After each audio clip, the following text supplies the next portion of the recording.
दादा, निनादच्या शाळेचा विचार केलास का? हो ताई, तोच विचार करत आहे. निनाद खूप चंचल आहे. वैद्यकीय तपासणीनंतर डॉक्टरांनी निनादला विशेष शाळेत दाखल करण्यास सांगितले आहे. मग विचार कसला करतोस? विले पार्ले पश्चिम येथे बृहन्मुंबई महानगरपालिकेची मणिलाल सुंदरजी विशेष दिव्यांग शाळा आहे. याच शाळेत निनादला दाखल कर. ताई, तुला या शाळेची माहिती आहे का? हो, या शाळेतील विद्यार्थ्यांची प्रगती खूप छान आहे. निनादला याच शाळेत दाखल कर.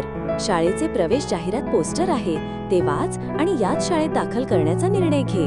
हो ताई, नक्की.